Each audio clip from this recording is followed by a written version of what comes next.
Hey neighbors, Jeremy Holbrook here from the Big Idea Camp, and welcome to the new month of April 2018. Some of us start this month of April by celebrating Easter. Some of us start the month of April by celebrating the return of baseball.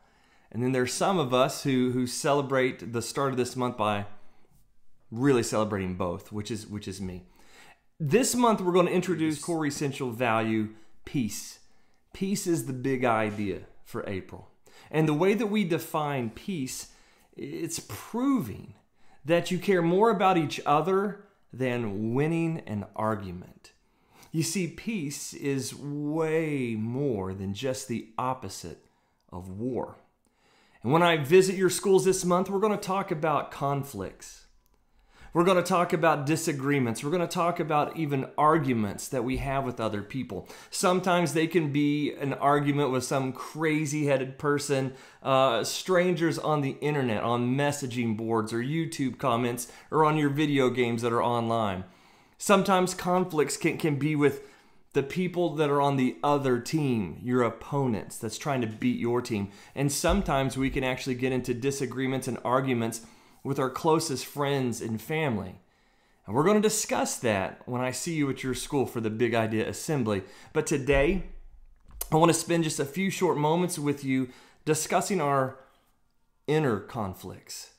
Those things that happen, the inner disagreements and the inner arguments that we have with ourselves.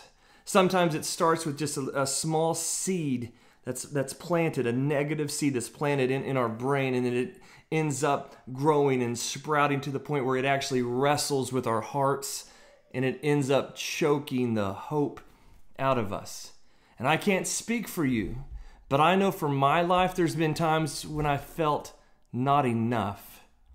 Has anyone ever told you that you're not smart enough, or you're not cool enough, or you're not nice enough? Has there ever been times where you felt less than because someone's harsh words?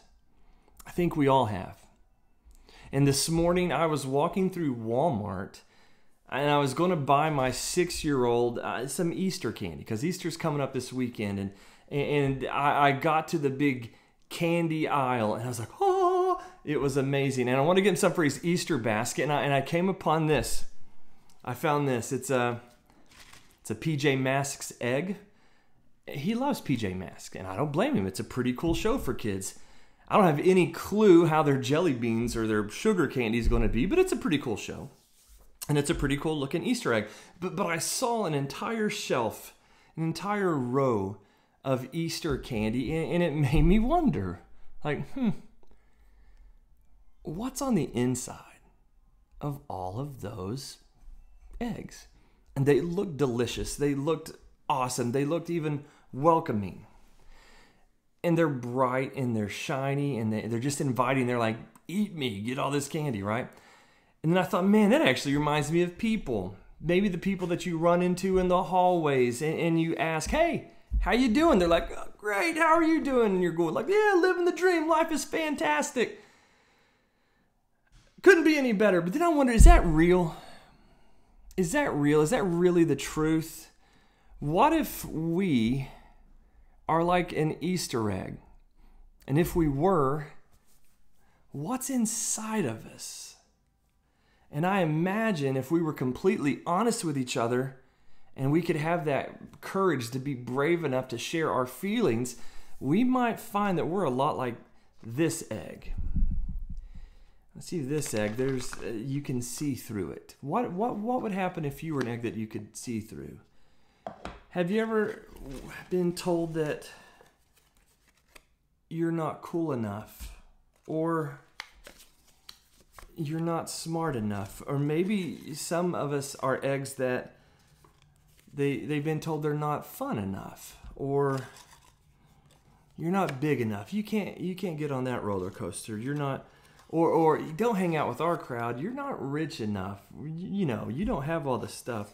Or maybe you don't make the team because you don't feel that you're fast enough. Or maybe as a young lady, you don't feel like you're pretty enough. Or you've been told you're not pretty enough.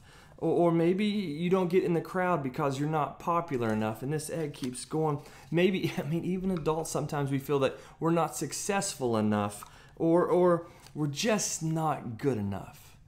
Sometimes life can make us feel that way, and if that's you, if that empty egg, if that's the way you've been treated, I'm totally sorry about that. But that egg was full of doubt.